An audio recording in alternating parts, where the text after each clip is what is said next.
Halo Sobat Micin, gimana kabarnya hari ini?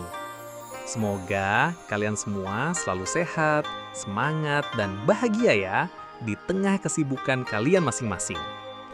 Hari ini aku bakal lanjut lagi cerita dari novel Kusuriya no Hitorigoto. Kita udah masuk ke chapter 7 loh. Nggak kerasa ya, udah sejauh ini kita ngikutin perjalanan mau-mau bareng-bareng. Masih ingat kan gimana pinter dan nyelenehnya mau-mau, si apoteker cerdas yang suka banget sama racikan obat dan selalu ngamatin hal-hal kecil di sekitarnya. Di chapter kali ini akan ada kejadian yang bikin kita semakin kagum sama dia, sekaligus penasaran. Sebenarnya apa sih yang ada di pikiran mau-mau? Buat kamu yang baru pertama kali mampir, selamat datang ya di channel ini. Terima kasih udah nyempetin waktu untuk dengerin cerita di sini. Jangan lupa subscribe dan nyalahin loncengnya biar kamu nggak ketinggalan kelanjutan ceritanya dan juga supaya channel ini bisa terus berkembang dan menemani hari-hari kalian. Oke deh, sekarang siapkan makanan kalian, minuman hangat atau apapun yang bikin kalian rileks, cari posisi yang paling nyaman karena kita bakal masuk ke dunia Kusuriya no Hitorigoto yang penuh misteri, intrik istana, dan kejutan yang gak pernah kita duga sebelumnya. Yuk, langsung aja kita masuk ke dunia Kusuriya no Hitorigoto. Volume 5, Chapter 8. Jadi ceritanya pagi itu, setelah ada seorang pria nganterin surat ke apotik, mau langsung baca suratnya tanpa ekspresi sama sekali. Surat itu dari Jinshi, dan seperti biasa, kalau sudah berurusan sama Jinshi, artinya bakal ribet. Dia mikir, apa yang harus aku lakukan? Bagaimana aku jelasin ini ke nenek? Pas lagi mikir, tiba-tiba Chow dan Zulin datang ribut bawa keranjang penuh tanaman. Katanya, mereka mau bikin kusamochi, kue mochi isi mugwort itu loh. Tapi mau langsung curiga. Dia raih keranjang mereka dan periksa isinya. Dia bengong, terus ngelilik tajam ke arah Chow. Ini Wolf's Bane. Gimana bisa kalian nemu ini di sekitar sini? Chow cemberut sambil jawab, mereka mirip banget sih. Mau langsung nyentil mulut mereka sambil bilang, kalau kalian bikin mochi pakai ini, kalian bisa mati. Zulin yang dari tadi diam aja kelihatan takut, tapi Chow malah masih ngotot. Aku tahu kamu punya mugwort beberapa hari lalu, bagi sama kami dong. Itu buat Moxie Busi, jawab mau ketus sambil nyentil bibir mereka lagi. Pas lagi ribut, tiba-tiba Zazen muncul sambil ngos-ngosan bawa tas kain. Jangan lari-lari tanpa aku anak-anak, aku udah nggak muda lagi, katanya sambil ngelus dada capek. Chow langsung protes ke Zazen. Ini salahmu, bintik-bintik marah padaku, coba kejar kami. Tanpa banyak omong, mau langsung getok kepala si Chow. Zazen kaget, Zulin panik, tapi mau cuma ngeluarin mugwort kering yang dia petik kemarin, lalu ngaduin baunya sama Wolf's Bane di bawah hidung Zazen. Tahu bedanya? Tanya mau. Zazen jawab santai. Tentu, mugwort dan Wolf's Bane. Aku malah sempat mau tuker Wolf's Bane ini sama mugwort, tapi belum sempat. Dia buka kantongnya dan ngeluarin mugwort segar plus sepotong akar aneh. Mau kaget. Apa ini? Akar Wolf's Bane. Aku cabut dari tanah, soalnya tanaman ini beracun. Tapi akarnya berguna kan buat obat? Mau tanpa banyak bicara langsung nyeret Zazen ke dalam toko, naruh tumpukan rempah-rempah dan beberapa herbal di depannya, lalu mulai interogasi. Ini apa? Tanya mau sambil nunjuk ramuan. Daun medlar, jawab Zazen. Fungsinya? Buat batuk dan diare. Begitu terus sampai mau selesai. Dia nyengir kecil, ternyata Zazen lumayan tahu banyak soal tanaman obat. Dia kasih buku ke Zazen sambil bilang, pelajari ini, kamu bakal di sini sore ini. Zazen bingung. Hah? Kenapa tiba-tiba? Kamu bukan seorang penjaga terbaik di dunia. Jadi apoteker kayaknya lebih cocok buatmu. Zazen sempat ragu, Terus dia cerita, kalau dulu dia bangkrut jadi petani. Cuma bisa baca karena diajarin orang tua tabib itu waktu di benteng Sisou. Namun Zazen masih ragu, bagaimana kalau ada pasien yang parah banget dan dia nggak bisa melakukan apa-apa. Tapi mau-mau menatapnya tajam, lalu bilang, kalau ada pasien yang parah banget dan kamu nggak bisa bantu, ya bilang aja. Yang bakal mati tetap mati, mau minum obat apapun. Tapi setidaknya kamu tahu lebih banyak dari beberapa tabib di luar sana. Meski sempat ragu, akhirnya Zazen setuju. Mau-mau langsung suruh Chow dan Zolin nyapu halaman depan gantiin pekerjaan Zazen, sementara dia menyiapkan buku-buku pelajaran untuk Zazen. Hari itu Zazen mulai belajar serius. Dia cepat ngerti resep sederhana dan bisa baca ensiklopedia walaupun masih agak pelan. Mau-mau juga ngajak dia keliling ladang buat belajar tanaman obat. Bahkan diajarin juga soal tanaman-tanaman beracun. Sebenarnya Mau-mau pernah ngajarin semua itu juga ke Chow. Tapi si anak bandel itu nggak tertarik sama sekali dengan dunia apoteker. Dia malah lebih suka main dan bikin gambar buat para wanita penghibur di rumah burdil terdekat. Suatu hari, Mau-mau lagi ngasih instruksi ke Zazen buat bikin resep obat sederhana. Sementara dia sendiri pergi nganter obat pesanan salah satu wanita penghibur. Tapi baru aja dia jalan keluar, tiba-tiba dia dengar suara bel kecil yang bergemerincing. Dia langsung nengok ke arah suara itu dan, ada seekor kucing belang 3 lari ke arahnya. Tapi ini bukan kucing biasa. Kucing ini pakai kelar sutra cantik yang ada lonceng impornya. Kucing siapa ini? Pikir Mau-mau heran. Mau-mau, kamu di mana? Terdengar suara familiar memanggil. Dia nengok, ternyata ada pria paruh badan gemuk yang setengah lari sambil ngos-ngosan. Itu tabib dari istana. Mau-mau langsung ngegendong kucing belang 3 itu dan ngasih ke tabib yang akhirnya sampai di depannya.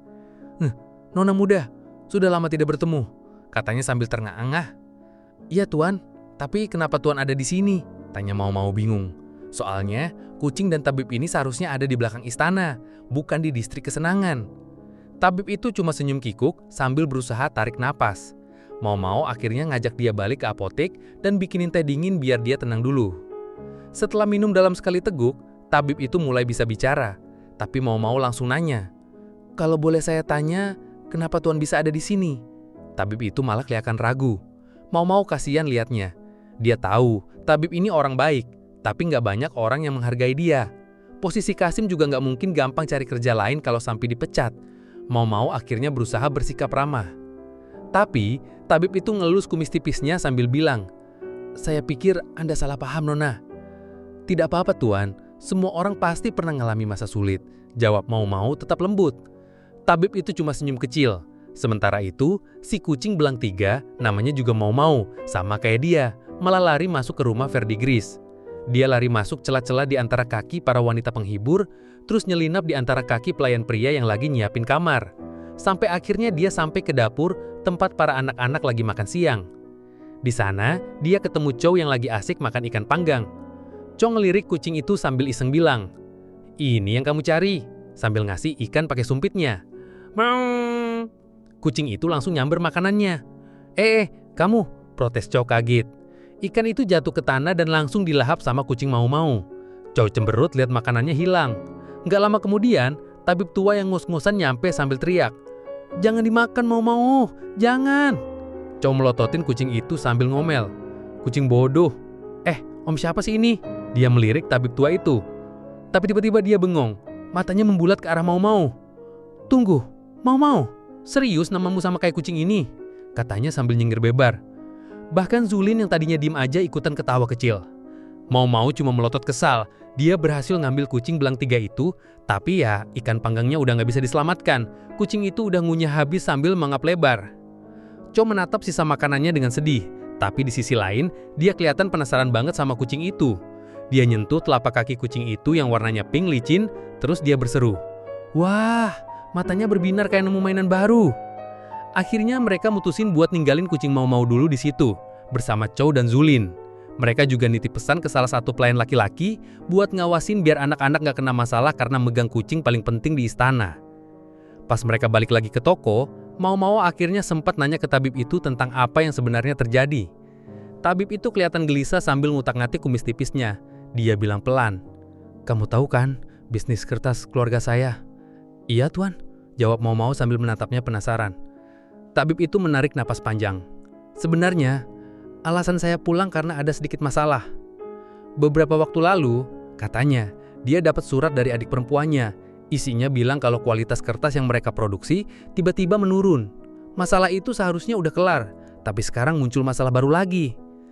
Itulah kenapa saya minta izin pulang, tapi ternyata ada orang penting yang mau ikut lihat langsung desa saya. Lanjut tabib itu sambil menunduk. Mau-mau langsung mikir, orang penting. Pasti Jinshi.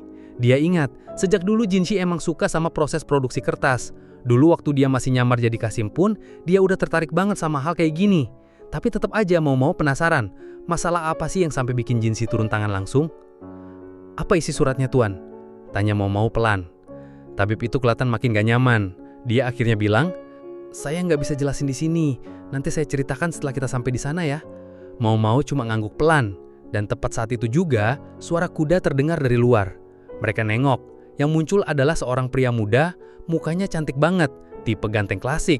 Tapi poninya panjang nutupin pipi kanannya yang ada bekas bakaran.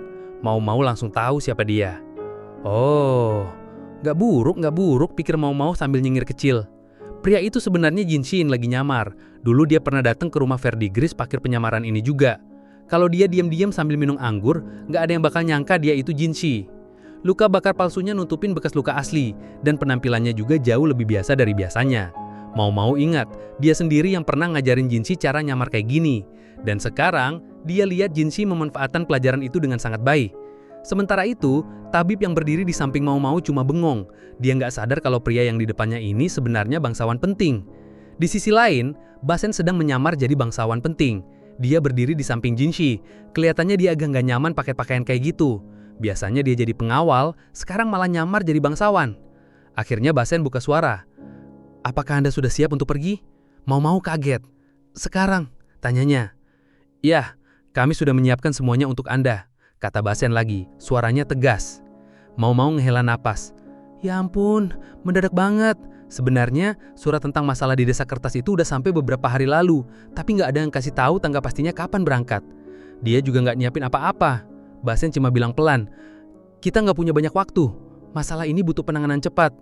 Mau-mau cuma mengangguk. Dia lihat Jinshi yang lagi nyamar itu berdiri di samping Basen. Bahkan Jinshi sampai berlagak kayak pelayan beneran. Basen sendiri kelihatan agak kangkung. Dia takut ketahuan sama Pairin apalagi pasca waktu itu.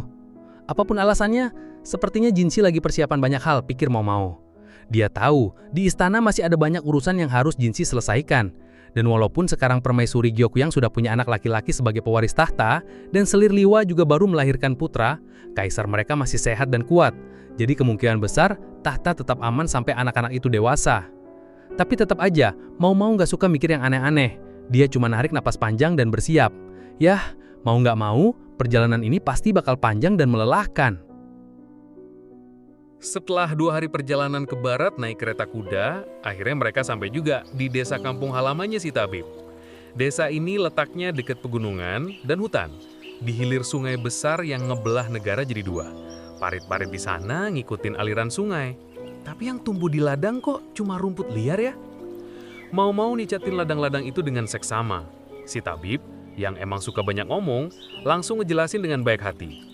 Suaranya dikecilin, mungkin karena ada Basen yang duduk agak serong di depannya. Jinshi duduk persis di samping Basen. Tapi si tabib ini kayaknya masih belum nyadar siapa dia sebenarnya. Itu jelai, katanya pelan. Jelai, tuan. Tapi irigasinya kok bagus banget ya?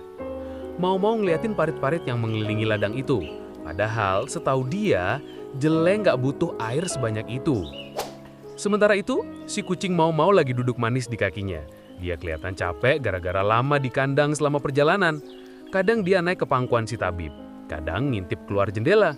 Uniknya, kucing ini kayaknya tahu siapa Jinshi sebenarnya. Soalnya dia suka meluk pergelangan kaki Jinshi. Basen malah kelihatan jaga jarak, kayak belum pernah berurusan sama kucing sebelumnya. Banyak hal yang kayaknya bikin Basen kikuk. Itu buat musim padi nanti. Di sini mereka nanam 2 kali setahun, padi sama jelai, jelas si tabib. Ah gitu ya. Kalau pakai sistem sawah basah, tanahnya nggak cepet habis unsur haranya. Jadi habis panen padi bisa nanam jelai di lahan yang sama tanpa bikin tanahnya rusak. Tambah si tabib. Mau-mau manggut-manggut. Menanam 2 jenis tanaman setahun itu emang bikin tanah ngasih lebih banyak hasil.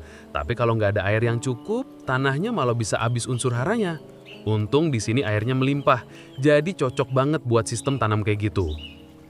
Begitu mereka ninggalin ladang, mulai kelihatan hutan di depan. Desa mereka ternyata ada di dekat hutan itu. Kayaknya sumber daya alam di sini banyak banget ya, guma mau-mau. Dia mikir, kalau sumber daya alamnya udah sebanyak ini, kenapa mereka milih fokus ke produksi kertas? Tapi pasti ada alasan lain di balik itu. Waktu keluarga kami pindah ke sini dulu, tanah datarnya udah dimiliki orang lain, tapi mereka nggak kepikiran buat manfaatin hutan itu. Hutan itu dapat aliran air langsung dari gunung di dekatnya. Makanya sumber daya buat bikin kertas di desa ini cukup. Nggak cukup buat produksi massal, tapi mereka bisa bertahan dengan cara fokus ke kualitas kertasnya. Sungai juga ngebantu banget buat ngirim barang ke tempat lain. Karena desa ini beda bidang sama para pemilik tanah asli, jadi mereka bisa hidup damai bareng. Pemilik tanah waktu itu orangnya baik, kata Yitabib. Matanya menerawang. Tapi ada satu hal yang bikin mau-mau ngerasa nggak enak.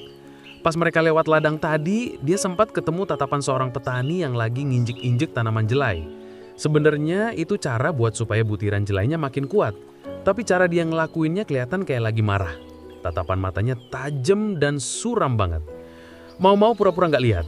Dia langsung balik badan dan nerusin ngobrol sama tabibnya. Begitu mereka sampai di desa, mereka disambut sama seorang wanita yang usianya sekitar 40-an. Tatapan matanya lembut banget. Cara bicaranya juga ramah, bikin mau-mau langsung keinget sama tabib. Dalam hati, mau-mau mikir, pasti ini adik perempuannya tabib. Tabib langsung nyodorin kucing mau-mau ke wanita itu. Si wanita nerima sambil senyum hangat dan ngelus bulu si kucing. Kayaknya tabib udah bilang sebelumnya kalau dia bakal bawa kucing. Tapi jelas dia nggak cerita kalau bakal bawa rombongan sebanyak ini. Soalnya tatapan wanita itu langsung kelihatan heran waktu ngeliat mau-mau dan yang lainnya. Tabib jawab pelan sambil senyum kikuk. Suaranya sih tenang, tapi matanya merah kayak nahan nangis. Ya wajar sih, ini pertama kalinya dia pulang setelah lebih dari 10 tahun. Dia bilang dia pengen mampir dulu ke makam orang tuanya. Pasti mereka udah nggak ada sejak tabib kerja di istana belakang. Wanita itu cuma angguk pelan sambil natap mau-mau dan yang lain. Mau-mau langsung ngeh. Tatapannya mirip tatapan ibu rumah tangga yang lagi mikir, cukup nggak ya lauk buat makan malam nanti? Bibi tabib, mau-mau udah tahu sih namanya. Cuma dia lebih nyaman manggil Bibi. Lagi sibuk banget di dapur. Ada ikan air tawar kukus bumbu rempah, bauzi anget di keranjang kukusan, sama nasi goreng yang warnanya keemasan bikin perut bunyi. Padahal semua ini dimasak buru-buru karena tamunya datang mendadak. Bahkan mau-mau si kucing juga dapat bubur ikan khusus. Dia makan lahap banget, jauh dari kesan anggun yang biasanya nempel di kucing. Kalau nggak diawasin, kayaknya dia bakal nyolong ikan di meja. Harus diakui, aku nggak nyangka tabib kayak kamu pulang-pulang bawa pengantin muda secantik ini. Goda Bibi sambil ketawa. Enggak ada begituan kok. Tabib langsung ketawa kikuk. Yah, aku juga kira enggak. Tiba-tiba bunyi duk. Suara nampan jatuh ke lantai. Mau nengok, ternyata nampan Jinsi jatuh dari tangannya. Ya ampun, sebentar aku ambilin nampan baru, kata Bibi. Kayak nggak nyadar sama wajah Jinsi yang separuh ketutupan luka bakar pura-pura itu. Menurut mau kalau mau nyamar jadi pelayan, harusnya Jinsi duduk diem aja di kereta dan makan bekal. Tapi ya Basen kayaknya nggak bakal ngebolehin. Penyamaran Jinsi emang rapi. Mau cuma harap nggak ketahuan gara-gara hal sepele gini. Pas semua makanan udah disiapin di meja, keluarga Bibi mulai berdatangan. Ada 2 cowok muda sama 1 pria yang umurnya belum sampai 50-an tahunan, kepalanya dililit kain. Kayaknya itu suami Bibi dan 2 cowok itu anak mereka. Suaminya nyapa duluan sambil ngelepas kain di kepalanya. Kakak ipar, lama nggak ketemu? Tabib cuma senyum tipis. Ya, udah lama. Anak cowok yang lebih muda nyapa Tabib dengan sopan banget, tapi anak yang lebih tua malah cuek banget. Langsung duduk dan makan kayak nggak ada siapa-siapa di situ. Bibi langsung melotot ke anak sulungnya sambil ngomel. Hoi, gimana bisa nggak nyapa dulu? Adiknya cuma nyenggol pelan dan bilang, kakakku itu kayak mau ngomong sesuatu tapi ditahan. Jadi, yang satu sopan banget, yang satu nyebelin. Maksimal.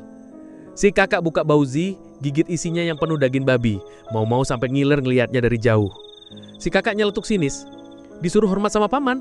Paman cuma tabib yang udah lama ngilang. Ngapain juga dia balik-balik bawa orang segambring begini? Tabib cuma senyum tipis, senyum pasrah yang udah kayak spesialisasinya. Dihina jadi Kasim sama orang luar sih udah biasa. Tapi kalau dari keponakan sendiri, rasanya pasti nyelekit banget. Mau-mau sampai ikutan kesel. Masa dia diem aja lihat orang soong gini makan enak sendirian? Nggak ah, mau-mau langsung duduk manis di meja, nyomot lauk yang diincer si kakak duluan. Si kakak melotot, mau-mau balas tatap sambil bilang dalam hati, makan sini kalau berani. Basen kayaknya mau ngomong, tapi dia diem waktu lihat mau-mau bisa atasi sendiri. Jinsi juga cuma duduk anteng, nggak bereaksi. Bibi makin kelehan kesal. Pas dia bawa bubur sama sup, dia sengaja nggak ngasih porsi ke anak sulungnya. Suami sama anak bungsunya pura-pura nggak tahu apa-apa. Bijak banget. Si kakak cuma ambek, bawa bauzi lagi, terus melengos keluar. Begitu si kakak pergi, suami Bibi garu-garu kepala sambil nunduk ke tabib. Dia bilang pelan, maaf banget kakak ipar, dia nggak ngerti seberapa besar jasamu buat desa ini. Dan di depan atasanmu pula.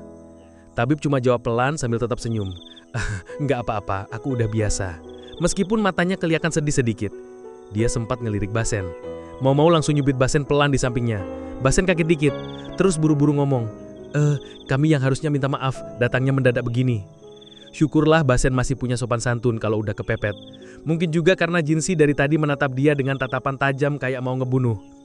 Tabib cuma bilang, tidak apa-apa, lebih baik ayo kita makan.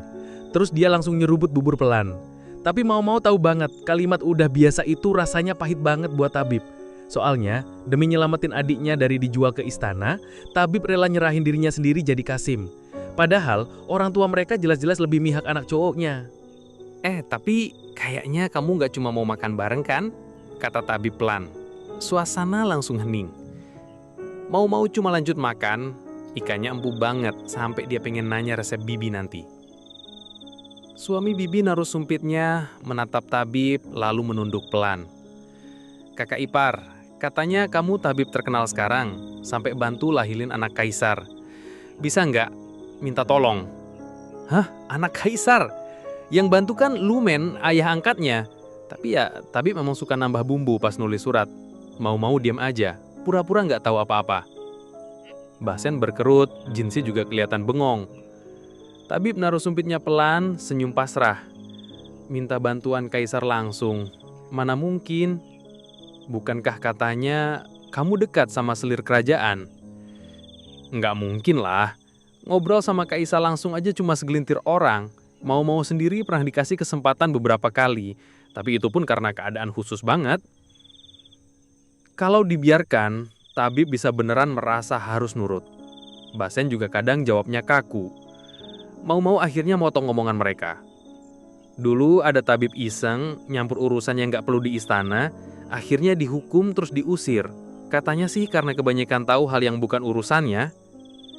Sebenarnya dia ngomongin ayahnya sendiri, tapi ya dia nggak bohong juga. Basen sama Jinsi diam aja, berarti dia tidak keberatan mau ngomong begitu. Bibi dan keluarganya saling pandang, lalu sama-sama menghela napas. Tabib nyender dikit di kursinya, lalu menatap mau-mau, terus bilang pelan. Aku emang nggak bisa ngomong langsung ke kaisar, tapi setidaknya aku bisa dengerin dulu masalah kalian. Bibi sama suaminya saling lirik, kayak nyari persetujuan diam-diam. Mau-mau penasaran. Jinsi sama Basen juga diam, nunggu kelanjutannya. Baiklah, begini, kata Bibi pelan. Masalahnya soal lahan desa ini. Ternyata tanah yang dipakai desa statusnya masih sewa. Pemiliknya dulu baik, nyewain murah, bahkan pernah mau jual langsung. Tapi pas ayahnya meninggal, anaknya yang gantiin malah nggak suka orang luar. Kerja desa bikin kertas buat kekaisaran malah bikin dia makin gak senang. Pas kualitas kertas sempat turun, tuan tanah baru datang beberapa kali nagih uang. Padahal udah sesuai kontrak, bayarnya lancar. Masih ada 5 tahun lagi, tapi dia maksa minta lunas sekarang. Katanya, airnya kita kotori, panen padi jadi turun, kata si anak bungsu pelan. Akhir-akhir ini dia makin parah, minta kita bayar atau pergi. Kalau harus cabut, desa bakal kehilangan segalanya. Kayaknya tuan tanah itu mau ngusir mereka biar dia sendiri yang bikin kertas. Kenapa dia mau begitu? Kita nanam padi, mereka bikin kertas. Harusnya kan bisa barengan, kata tabib sambil megang kumis tipisnya. Si kucing mau-mau menatap tajam kayak siap loncat ke kumis itu buat main. Masalahnya pajak padi naik tahun ini, sementara pajak kertas malah turun. Jadi mereka kesel. Oh, mau paham sekarang. Pajak kertas diturunin biar produksi kertas naik, supaya rakyat makin melek baca. Pajak padi naik biar cadangan beras tetap aman. Apalagi hasil padi bakal dibagi ke wilayah lain buat nutup gagal panen karena wabah belalang. Tapi rakyat yang mana ngerti semua perhitungan itu. Dia ngelirik Jinsi yang tampak mikir keras banget. Belum lagi si anak sulung yang nyebelin itu malah berpihak ke petani. Dia nganggap semua pejabat sama aja, makanya dia nyolot ke tabib juga, bikin ribet. Permintaan keluarga ini intinya turunin pajak dong. Tapi ya mana mungkin, negara bisa ambiar kalau semua pajak bisa dibatalin mendadak. Tabib juga nggak mungkin bisa bantu. Si kucing naik ke pangkuan tabib, mainin kumisnya pelan-pelan. Tabib cuma ngelus kepala si kucing sambil senyum tipis. Aku ini cuma tabib, kamu tahu kan? Katanya pelan. Bahu keluarga itu langsung merosot lemas, tapi suaminya ngambil napas panjang. Terus bilang, besok bakal ada rapat desa. Setidaknya mau nggak kamu nemenin?